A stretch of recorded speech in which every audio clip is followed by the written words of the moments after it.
Hi, I'm Andrew Scipione, Transportation Planner for the City of Edina.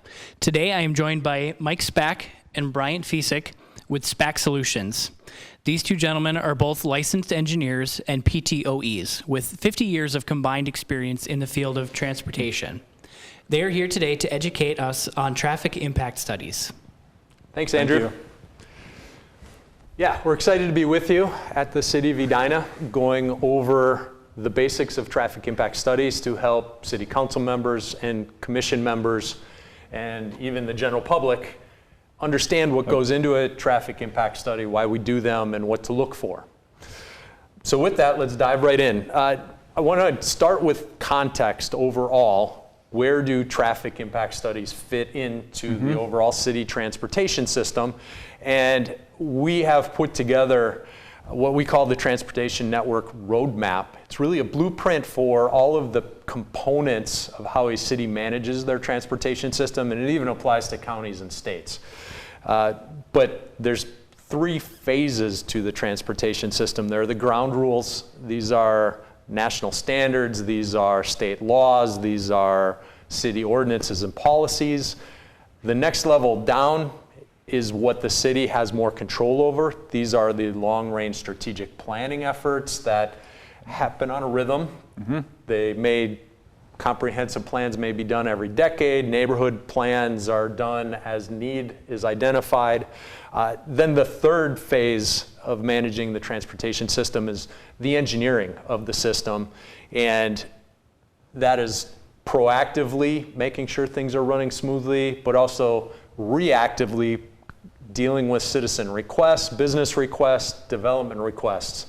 And that's where we're honing in on today's conversation, is the response systems. These are the reactive. A development comes up and the city needs to react to that development, even if it is crazy Disneyland that wasn't anticipated in any of the comprehensive planning. So with that, it's important that we give you the tools to review the traffic studies properly. This is not a presentation on how to do a full traffic impact study. But the two things we're going to cover are, first of all, what to know, and second of all, what to look for. So we're going to give you a general education on what goes into these studies, and then also point out important red flags and kind of tips and tricks as you're reviewing these documents in an hour or two. It is important to say that we're here in the City of Edina, but we're going to be talking generally about how this process works, but there are a couple of nuances we will be talking about specific to Edina. What we're covering is our best practice that we've gleaned through working across 70 countries and with 3,000 plus clients, that we are leveraging technology to do better and better analysis. It is possible you're going to run into consultant engineers who may want to have a smaller scope of work, but we're giving you our best practice, and it's up to every city, county, state in those ground rules, the previous stuff we talked about, lay out what you find acceptable in your studies. But this is what we specifically deliver for the City of Edina. So with that, I'll turn it over to Bryant to start digging into our overall 9-step plan for the strategic transportation planning method for developments. So this is very similar to the first one. We have our 3 levels, as Mike was talking about earlier. And the first one is setting the context. And we'll go through each of these individually, but we want to set the context for our studies. Then there is the actual engineering and doing those studies, and then the strategy that follows. Now that you've done the study, what does it mean? What comes out of it? And so the first thing we'll cover on our line in the context is proposals. And this is specifically, we have a development come into the city. They are proposing to build something or redevelop something. Now what do we need to do from the transportation side of things? And so the first thing, just a little background on these studies, as we look at it, the study duration, how long do these studies take? And typically, it would be about 4 to 6 weeks, somewhere in that range. Yeah. But it completely depends on how big the study is. Yeah, of course, if it's a small townhouse development, we could probably get it done in 3 weeks with the data collection. If you're talking an NFL stadium, Mall of America, we'd like more than a month. Yeah, that's going to take a little longer to do. And then the second part of this is the consultant hiring process. So typically a city will not have this expertise in-house. They may have edges of it, they may understand a lot of it, they should understand a lot of it, but that is typically done by consultants.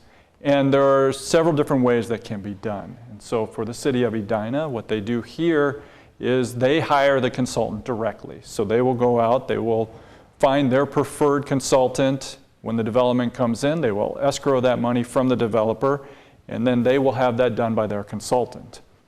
Another way to do that is a city could have a preferred list. They have their set ones. They may have interviewed some people, and they just have a list of just pick from this list and get your study done. And then a third way is just having the developer go and get whoever you want to get them done. So kind of 3 different ways to get that done there. And we've worked around the country in all 3 different models. And here in Edina, it's great when we come up to present at the public hearing and the mayor always says, we hired this consultant, this is independent work done on our behalf. And that just gives another level of credibility on controversial projects with a lot of citizen angst, I'll put it. Exactly. So then to dive into the proposal itself, there are various factors that we need to look at. And one of them is the type of land use, and we talked about that before. You obviously have a difference between a single townhome or something like that and an NFL stadium. How many phases of development there are. What is the expected traffic? And this is a key one there because expected traffic can set the limits of your whole study. If you're expecting a lot of traffic, you're going to need to study more. Less traffic, maybe you only need to look at the access driveways.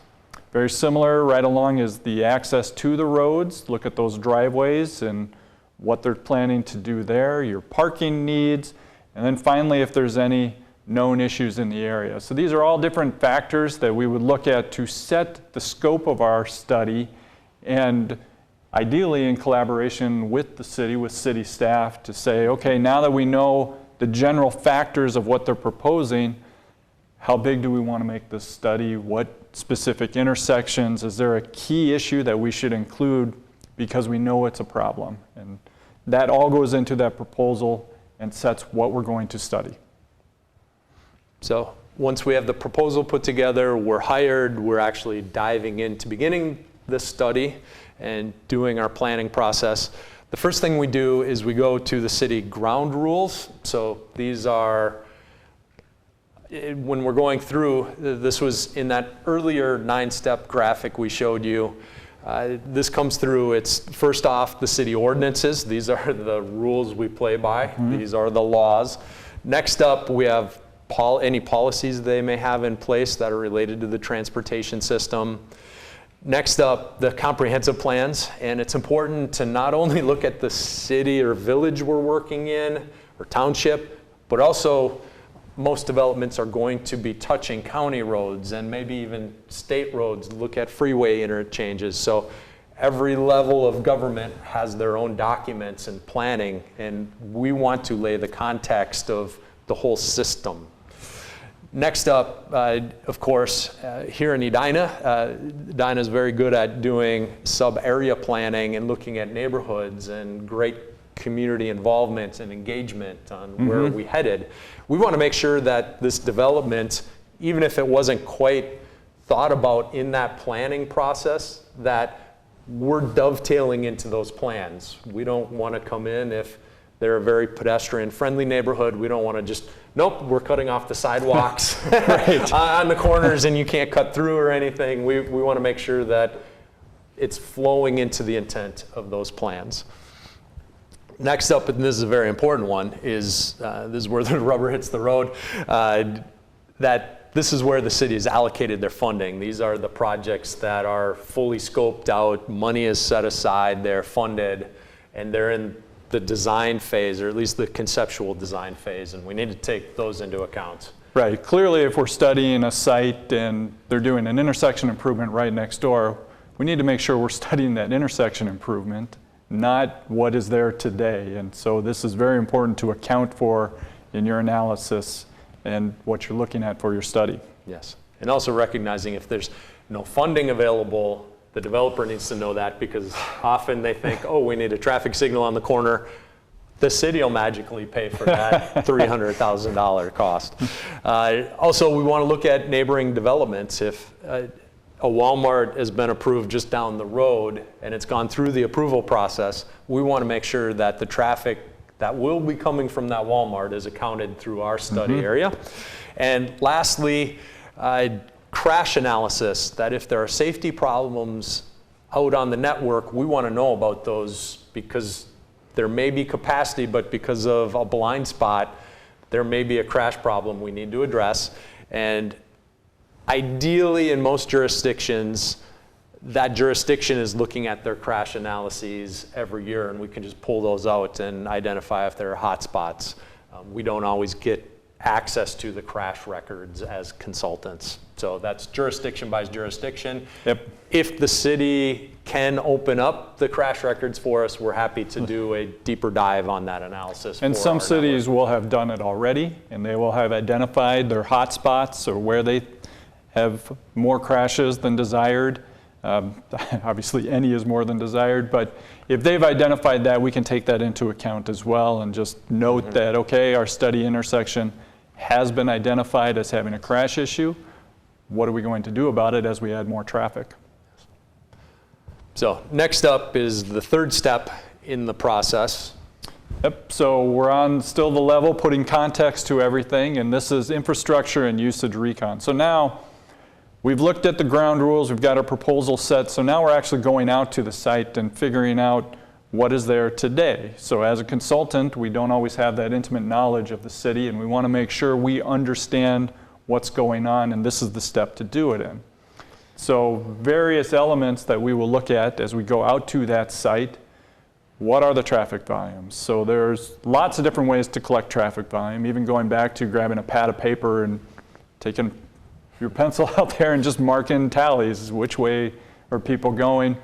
Luckily, we have more technology today. So the two major methods are using tubes, those little black tubes in the road that you will drive over. They will collect traffic going either way and collect other information like classification and speed. So that's one way to gather information. Second way that we prefer is using cameras. We will set a camera up. It'll look at an intersection and it'll record those movements through the intersection for as long as we want. And we typically do it for 2 days, 48 hours. Once we have that video, we can take it back and we will count all those turning movements through. How many left turns were there? How many right turns from this direction?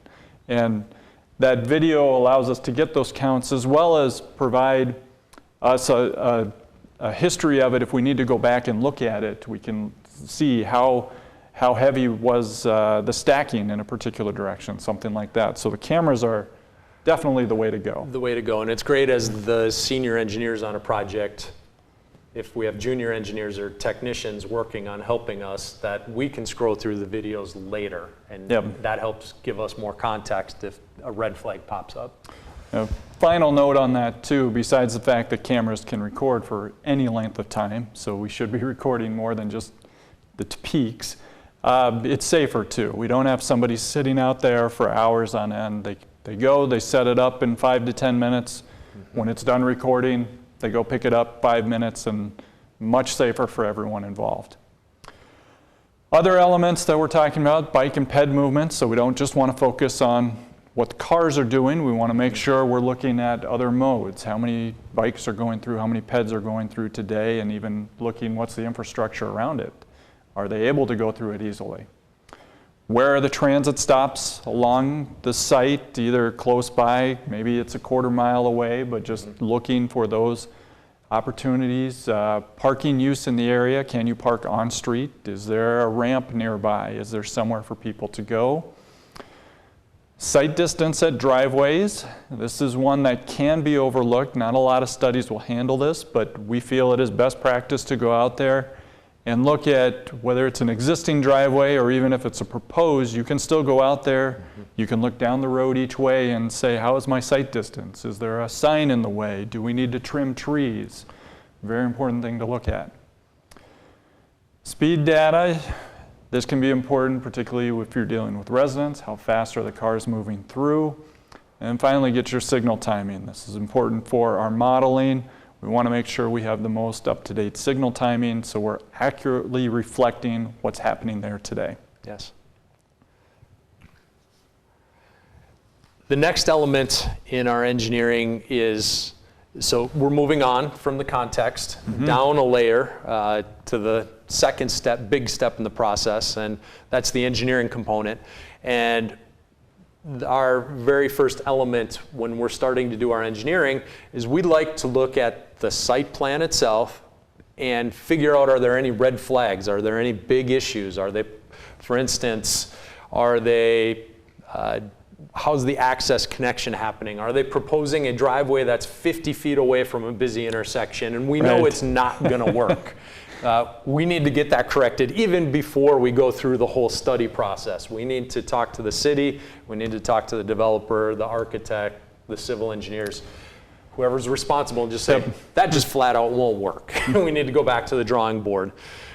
So we look at those access connections, and then we also look at the sight lines, which Bryant mentioned. This is really one of those areas that is often overlooked, that everybody on the design team kind of thinks everybody else is doing it, and sometimes it slips through the cracks. But it's too common to go out to a driveway and say, why is that utility box on the corner? I can't see down the oncoming traffic, or why did they put shrubs there, or the monument sign for the development? I mean, there's all kinds of things that can be in the way, but we want to take a look at all those corners to make sure we have clear sight lines, because with bad sight lines, that leads to crash problems. Next on the list is looking at kind of the circulation, the mode conflicts, the queuing within the site. And a great example of this is at gas stations, where depending on where the driveway, how that's aligned with the pumps, how they're aligned with the front door, we can end up, depending how they're laid out, we can minimize those crossing paths or we can maximize them. We can really create problems by having all kinds of weaving around through the site. And we want to make sure if there's the Starbucks on the corner that the drive-through queue isn't stacking out and blocking the entrance for people to come into the development. That can be a big problem. So we want to take a quick look at that.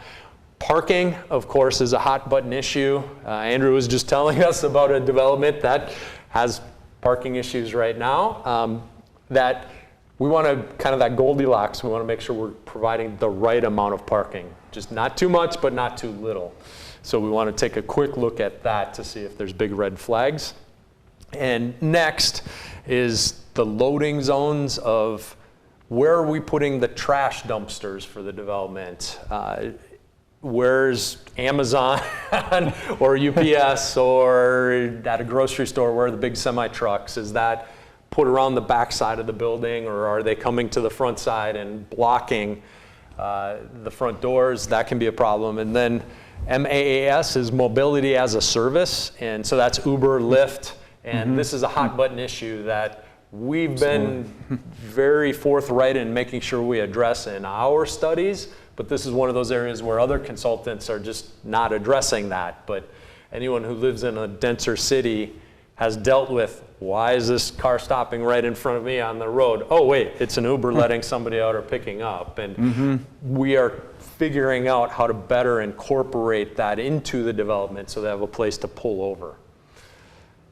And last, we certainly want to know if the city's received any requests. Do they have any complaints in the area? Speeds in the neighborhood right adjacent to the development? Are there people saying, hey, this is an unsafe intersection? Whatever that background that consultants don't necessarily get, but that the city engineer, the assistant city engineer, the planners, what are they hearing? We want to know about those issues. We don't want to be surprised in front of the city council at a public hearing. Exactly. And so like Mike was saying too, this is all stuff that we can do very quickly and upfront before we get into the meat of the study. And we want to do that. And why we've titled it Red Flag is because this is the stuff that should raise that red flag and say we need to get this solved now, because if we take our typical 4 to 6 weeks and we don't bring it up for a month, well, now all this other planning has happened, and we need to get it solved initially. So it's just very important to take that initial look and use our expertise, use your consultant's expertise to say, Is there anything wrong that we need to rethink before we get too far down the line? And this is definitely one of those best practices that not every consultant does this. We've seen some consultants just, here's your study, by the way, your driveway shouldn't be there. Yeah. Well, waiting 8 weeks to give that bad news is just not good for anyone. So on to our next engineering part, traffic forecasting. So this is specifically looking at cars when we're going through and we're trying to figure out how much traffic is going to go through with this new development. And so we will look at the trip, what we call the trip and parking generation. Jargon alert. Exactly. So trip is just referring to one movement from some place to another. So from your house to your work is one trip. From your work to the grocery store would be one trip. So all those things represent a trip, and we're trying to establish how many of them we expect for this particular development. So the first part of this is ITE, more jargon, Institute of Transportation Engineers. Yeah. They have put together a large study of lots of land uses, hundreds of land uses, and they've put typical traffic for these land uses. So you can go, you can look it up and say, if this is a housing development, we know about how much housing that would be. So they are a great source. It is a national source. It is used all over the place. Best practice is the local, and this is what we do, where if we have a particular fast food that's coming in, we will want to go out and collect at other fast foods. So how much traffic is that fast food specifically generating? If we can grab 2 or 3 of them, we can come in with a much better estimate of traffic than ITE can. And the data set that ITE has is volunteer driven, so we submit our data, and actually SPAC Solutions is very proud. We are the largest private donator in this last round, right behind Toronto, yes. of data into that data set that then other engineers around the country and North America can use. But it's important to say that data set is not really a living document. It gets updated about every 10 years, and it has... They're trying to get a little better, but it's not dynamic. Right, so we very much want to get local and current data trends, and we'll be talking about how that comes into play. Yes, I mean, and a big part of it is we have different driving habits than Florida, than California, than Iowa even. So we want to make sure if we get local, again, best practices, if we get that local data, we are accounting for our local driving habits. So now we'll get into some more jargon about the trip and parking generation. Internal, this is referring to trips within a site. So on developments that have multiple little strip mall spots and other places, there might be several things you go to. And a grocery store might be a good example where sometimes they will have a fast food in their parking lot. And so you stop at the grocery store, you pick up your groceries, and don't want to cook, you stop at the fast food. You are internal to that site, so even though you have gone to each of those developments, and there are technically 2 trips, it doesn't impact the public road. So we want to account for that internal and make sure we're not overestimating how much traffic is through a site. Pass by is a similar one, and this refers to someone who's driving by today. They're on the road, it's their typical path from home to work and back. Now this new development comes in and they're driving along and say, hey, I want to stop here. So it is not a new trip on that road. They were already there to begin with, but they are taking a turn into the development, wherever their access happens to be, and taking that turn out later. So we want to account for that and make sure that we note there is action at the driveways, but not necessarily an increase on the public road. TDM reductions, we keep throwing a lot of jargon out at you here. TDM is travel demand management. And what we want to do on this one is recognize that if you have strategies in place, you can actually reduce your traffic. And this can be as simple as allowing people to work from home on occasion. Industry will shift their hours so that the main shift of workers is not coming during the peaks. And there are various other strategies that can be employed, and if we are looking at a site, we will want to know what that development is doing, which might reduce traffic. So again, all these are trying to get to a realistic view of what is going to happen at this site. This is a little nuanced one on this bullet here of peak generator versus peak hour of adjacent street. And when we look at a particular land use, its generation can often be different than what happens during your typical commuter hours. So a church would be a good example.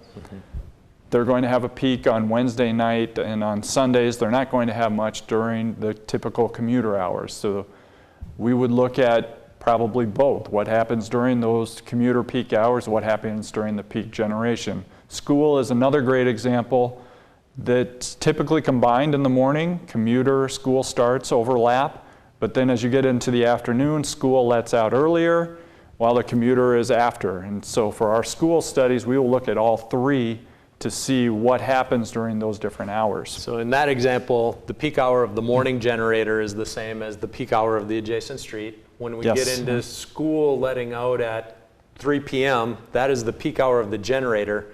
But then we will also look at rush hour between 4 and 6 p.m. That is the peak hour of the adjacent street. And that's when staff is going home and the kids playing sports, their practices are letting out. Not as much traffic as the peak hour of the generator at 3 o'clock, but we still need to account for both.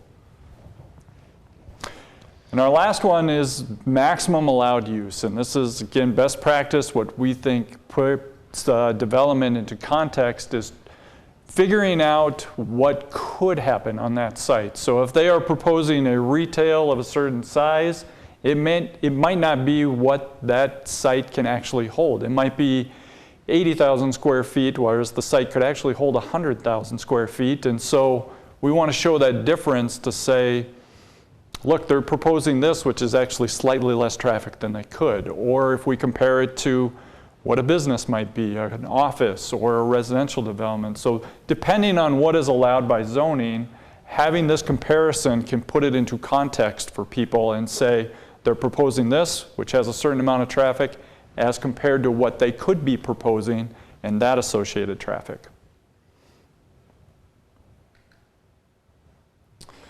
So what we have on the screen here are just some typical round numbers for different types of land use based on IT, Institute of Transportation Engineers, their last trip generation report.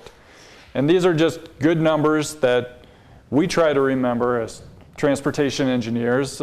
Most of them I've got off the top of my head. But it's something that you can roll out, you can easily do some calculations, and as you're looking at it, you can try to put things in context. So, for example, a single family, there's about 10 trips a day. So 5 leaving, 5 coming back. We assume everybody's going to come back to their house. Yes. But during a peak hour, there's only 1 trip. So if you have a development that is proposing 20 homes, you're going to have about 200 trips over the course of an average day. You're going to have about 20 during that peak hour. So just some simple math that you can do to try to put things in context. Yes. And another important part of the traffic forecasting is after we have calculated how much traffic we think is going to be generated by the development, it's where is that traffic coming from going to?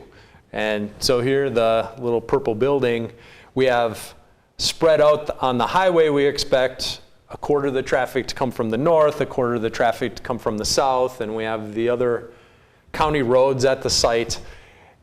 And this is how we route that traffic in and then back out of the development, is multiplying these ratios by the trip generation. This is an area that most folks in the profession don't talk very much about, but this is really, really, really key to the whole overall study. And if the number on the north was 50% instead of 25%, that very much could be the difference between needing a traffic signal at a key intersection or not needing a traffic signal. And so we like to hone in on these percentages by looking at the context of the area, how busy are the roads, that gives us an indication where people are coming from going to. If it's a school and we can get the zip codes of where those kids are coming from going to, we will use that to get these ratios. If it is a Target store coming in, we will look at where the other Targets and Walmarts and any competing businesses, if we're on the south end of a metro area and there's a couple of other stores just to the north, well, we know that the traffic is going to be slanted to the south. It's going to be weighted to the south. So we're looking at those travel sheds. We would love to be able to get it, but it often is considered proprietary, confidential data from the owner. Like if a Starbucks is going in, Starbucks has a very good idea of their demographics and where they expect folks to go. But they don't want that in our traffic studies that then Caribou Coffee can figure out that data as well. So they consider that proprietary. But if a user is willing to share that data, we love to use that as a starting point too. So this is not exactly hardcore science. There's interpretation here, and a little bit of art. Yeah, a little bit of art, and the city staff should really be looking at this closely every time they get a new study and saying, does that make sense based on what I know of this area? And this is a role where you as city council members and planning commissioners or on the transportation commission, this is an area where you should raise your hand and say, you know what, that just doesn't make sense to me. So this is one Have area. them justify their numbers, Yes. different things like that. You can always raise that question, and Yes. whoever has done the study should have an answer for you. Yes. So the previous two really talked about the site development itself, how we generate traffic for that site, and how we get it onto the roadway system. The next part is looking at around it, and we talked a little bit about this before of wanting to know what other development is in the area. And so as we put together our forecast, the two final things we look at is just a general background increase. So over time, traffic has generally increased. We know that, we measured it, and so you can look back and see in this particular area, traffic has generally grown X% a year, so we're going to apply some percentage to the roads to reflect that, keeping in mind that your site also applies to that growth. So it may not be an exact one-to-one comparison. But just in general, there is regional development, we want to account for it. If you are in a downtown area, for instance, Minneapolis, St. Paul, that growth is going to be almost nothing. I mean, they're built up areas, they are actively trying to reduce their traffic as opposed to grow it, so there may not be this increase. In a suburb, you probably will have some sort of increase, and a fast growing, it could be very high. The second part of this is what we requested earlier, is specific developments. So as Mike said earlier, the Walmart down the street, if that's been approved and is being constructed, we want to make sure we're accounting for that traffic through our study intersections as well. And so taking all three of those pieces together is how we get our forecast, and now we know what that future traffic through our study area is going to be.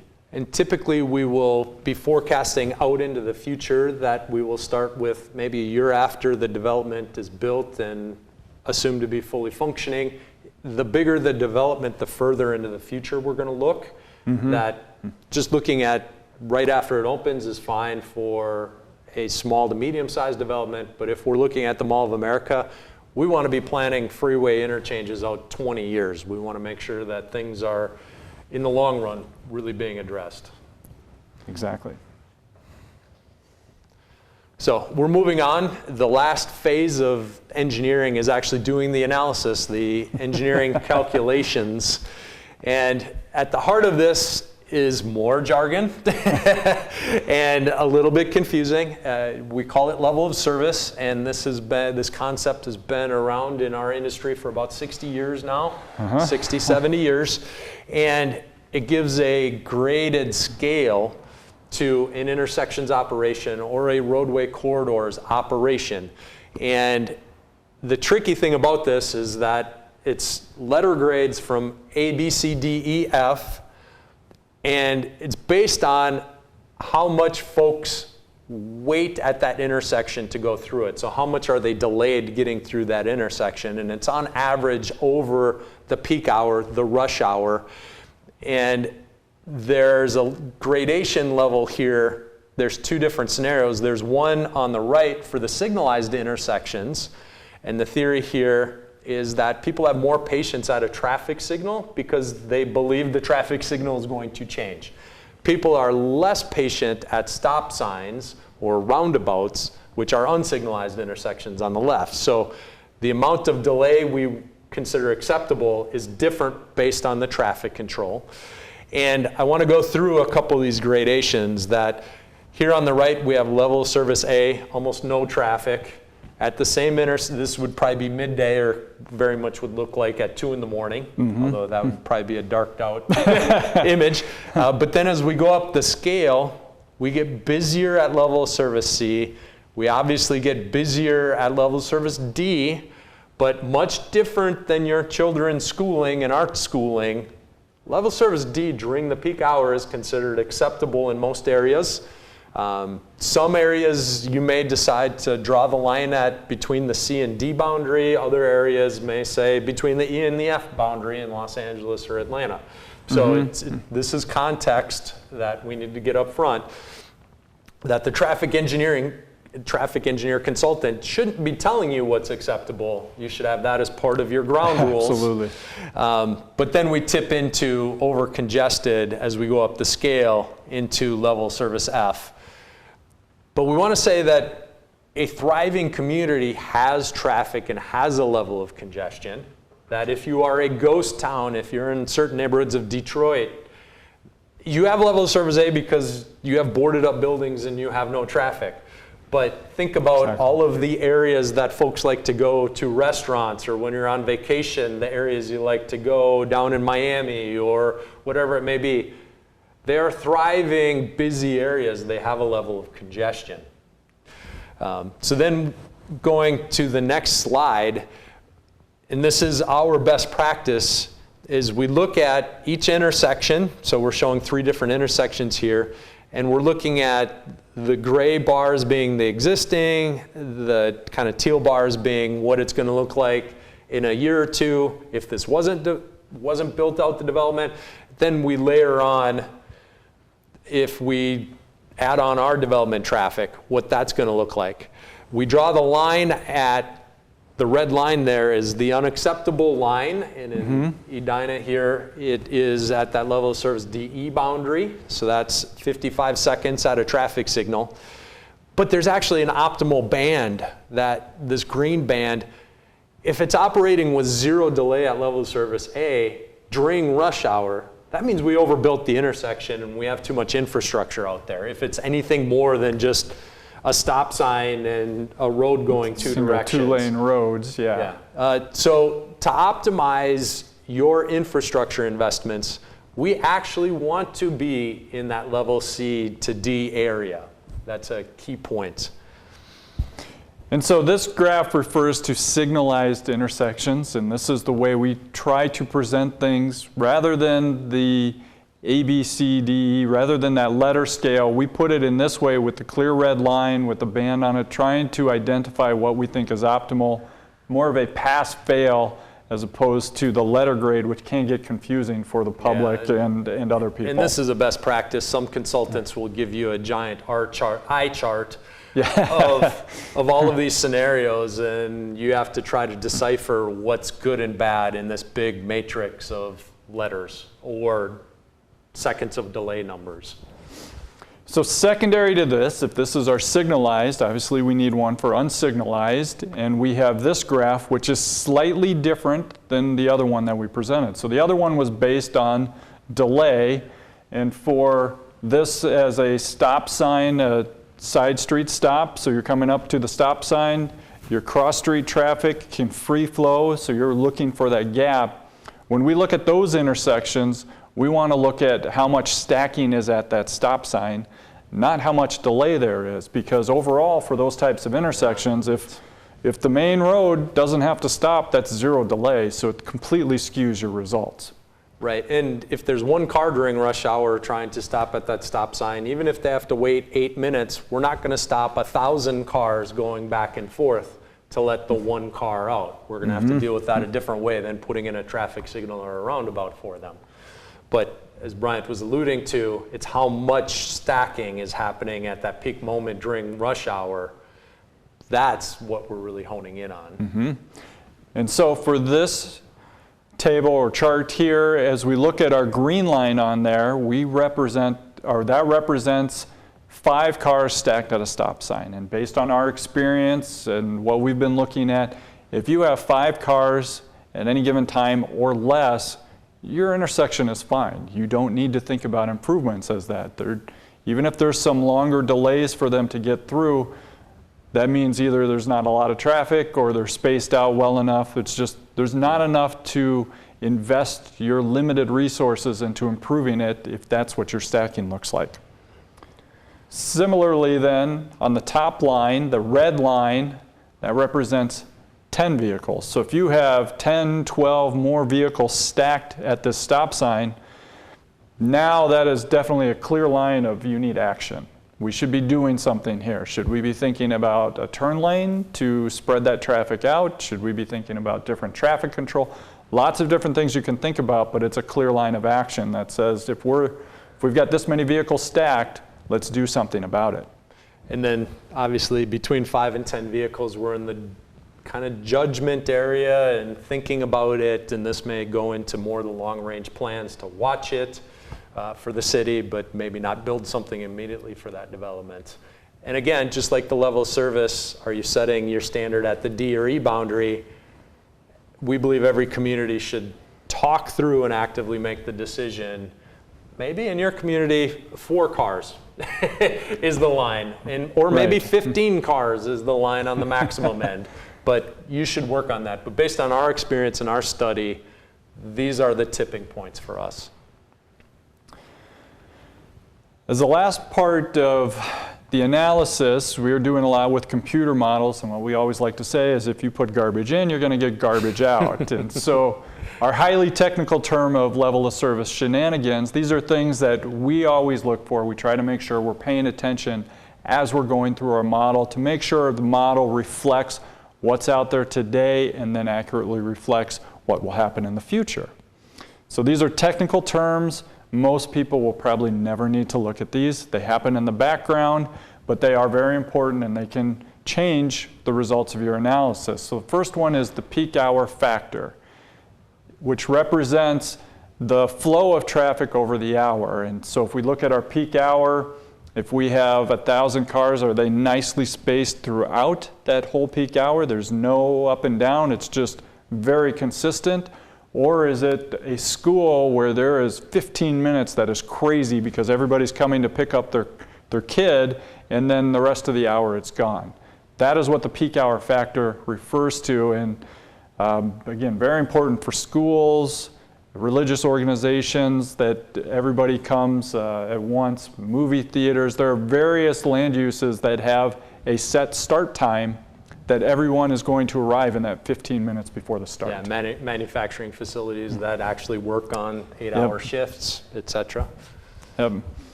Heavy trucks, this refers to those larger trucks, semi-trailers, and how many are going through important industrial areas. You want to make sure you get that truck percentage right. For your queuing, obviously a truck takes up a lot more room than a personal vehicle, and this factor can play into that and making sure are your turn lanes long enough to accommodate them. Similarly, if they're at a stop sign, those larger trucks take a longer time to get started. You need to make sure you have a good gap for them to get through. So very important factor in our analysis.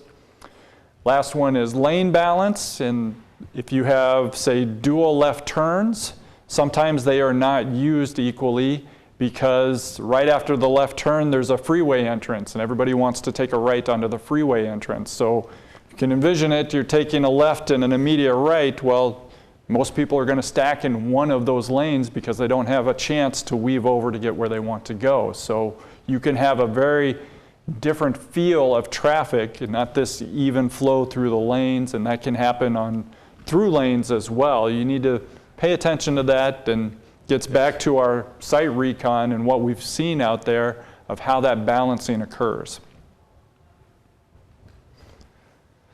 Next up is kind of a quality control check, just a gut feel for us that mostly we're looking at the intersections and the driveway intersections. Those are kind of those pinch points, but we also want to look at the corridor as a whole. And we think of them kind of as a bucket. And that bucket has so much capacity, and we don't want it overflowing. We don't want to overfill that bucket. And so here are different configurations of roads, and kind of at that D to E boundary, getting congested level, just a quick quality control check on our numbers. And by doing the 48-hour turning movement counts, we actually can do the math to just get what is the volume at that point on the corridor downstream from the intersection. So that's another reason we love video cameras, is it gets us this data with no extra cost. One point in here is that kind of the couple middle ones, the 3-lane road where you have a 2-way left turn lane down the middle, or just left turn lanes down the middle, it actually has very similar capacity to a 4-lane undivided road without turn lanes. And that 4-lane undivided road is the least safe, statistically, Absolutely. well proven, across the country. So there's ample opportunity whenever we see a 4-lane undivided roadway, at least a flag.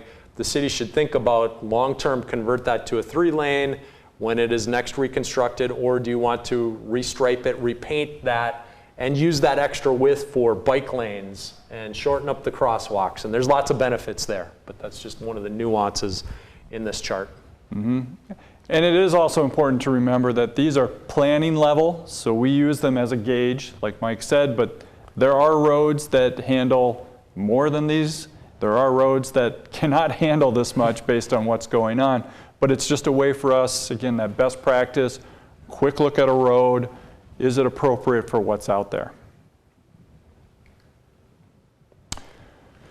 Moving down to our last level, so now we're into the strategy. We've gone through our analysis, we've done everything, we've got our findings, and we're moving on to what's next. What do we need to do? And the first bucket we have here is reducing demand. This gets back to TDM, we defined that earlier, travel demand management.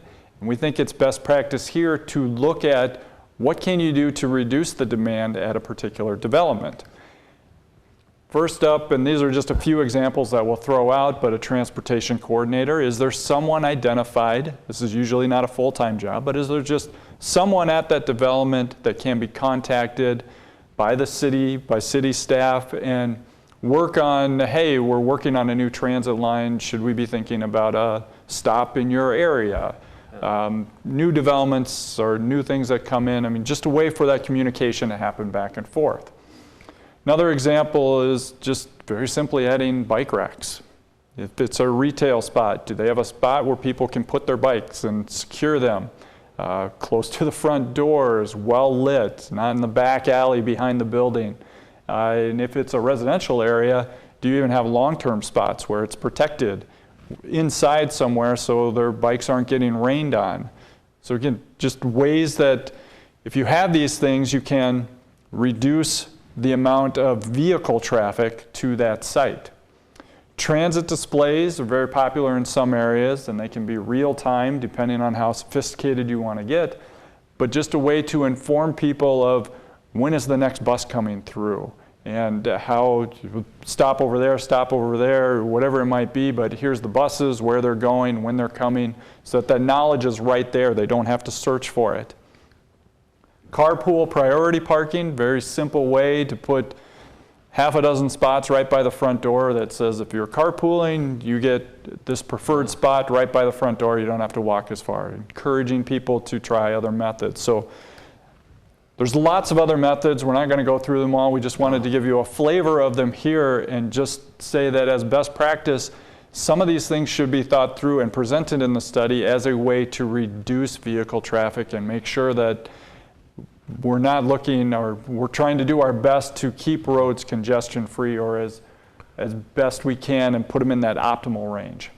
Yes, and this is great in theory, but over the last decade, we're questioning how much do these things work. And so we've done several layers of studies comparing communities that have travel demand management in their office buildings versus ones who don't, or their apartment buildings. And we found that buildings that have robust transportation demand management plans, that they're generating about a third less traffic during rush hour. And obviously that can be the difference between needing a traffic signal or not. So this is a big deal.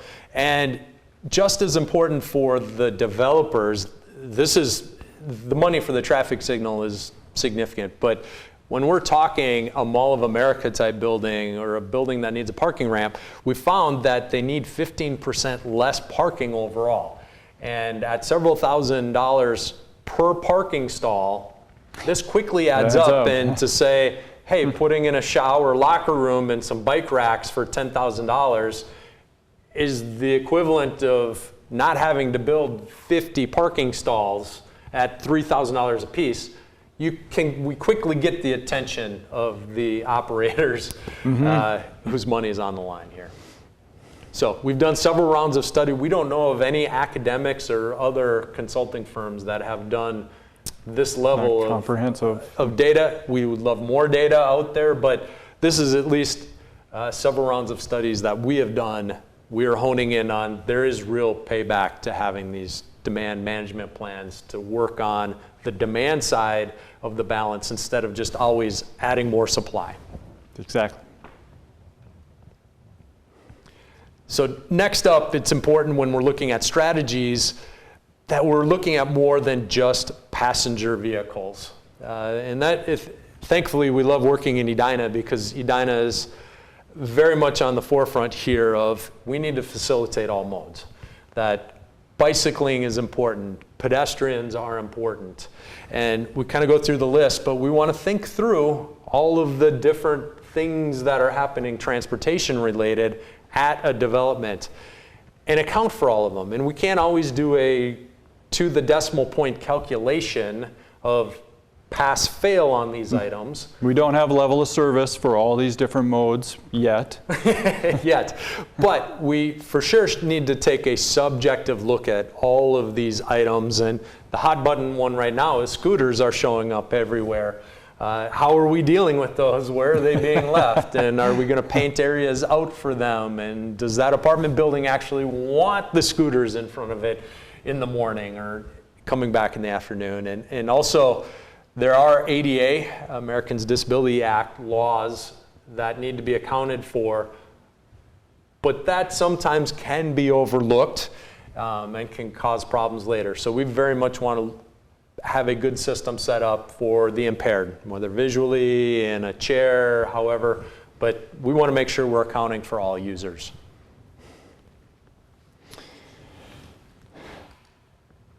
Last item on our bucket for the strategies. So, and really you can think of a strategy here as stuff that would go into that documentation and report. So as we're getting through, we should be identifying all the stuff that came before, but now we're getting to these are the things you should move forward to, and now we're into infrastructure improvements. And the first thing to say about this is any study should have clear recommendations. We want you to do this. It shouldn't be if this happens or maybe consider. We want strong language in what we're doing to make it clear that we expect these things to happen. And the first level on that is as you've gone through the analysis, if you have identified geometric improvements, if we need a turn lane, if we need a roundabout, clearly spell that out. Put that in there to say at this particular intersection, this is what we need to get us in that optimal band of operations. Traffic control changes, if we need a signal, if we need to move to a hallway stop, again, a roundabout, again, identify that, and but should also say not only identify what it is, but when it is needed. So if it's needed right away upon opening of this development, if it's needed 5 years down the road with growth in other areas as well, those things should be pointed out so we have that timeline and city staff can take that into account as to when they need to get things moving. Part of the reduced demand, the travel demand management, we want to make sure we get pieces of those in, which is encouraging your bike and ped movements, getting those enhancements in, bike racks, ADA improvements, whatever they might be. Connecting to the trail, just 100 feet away. Making sure you can get from the bus stop to the front door, simple things like that. And then our trip reduction strategies, encouraging those other ways. So again, lots of other recommendations can come out of the study based on what the site is, what the specific development is, how much traffic is there. But this is a flavor of some of those what those recommendations could be, and just making sure there is a clear page or clear summary that says, based on what we've studied, this is what you need to do. And a nuance in here is make sure that when they are identifying the recommendations, what needs to be built and when, that if it's a short-term thing, build it now, get it done with. But if it's hey, it looks like we're going to need to build this in 12 years, well, make sure you protect the right-of-way so that solution can be built. But a lot is changing with transportation, with the mobility as a service, scooters, autonomous vehicles coming. Have the land preserved so you can build the solution, but then you're in a monitoring mode that we do not at all recommend building things that we're forecasting we need 20 years out. That just seems foolhardy to us. Waste of resources, and we have been involved with ones where they have gone forward and they've put a signal in based on, we think it'll be needed in 5 years. 10 years later, they still haven't turned it on because the traffic never built up. They still don't need it. So they built all this infrastructure, they spent a lot of money, and now it's borderline worthless. Those signals are rusting out. And mice have chewed up the cabling because there isn't power going through them. So that's kind of that's been an eye-opening example, and we're not going to call out the community that did that, but just a clear waste of resources. So lastly, thank you for staying with us. And what we're talking about here, we started out talking about traffic impact studies, but really where we're headed is we want you to think of them as strategic transportation plans, that wise cities use their resources wisely, do things at the appropriate time, and are strategic. And so when we do these studies, we call them strategic transportation plans, which implies that we're thinking steps ahead and we're making clear recommendations, and it dovetails into all of your other planning. These aren't just a traffic impact study of saying, this is going to happen. It should go all the way to having clear recommendations. All right. Thank you. Thank you.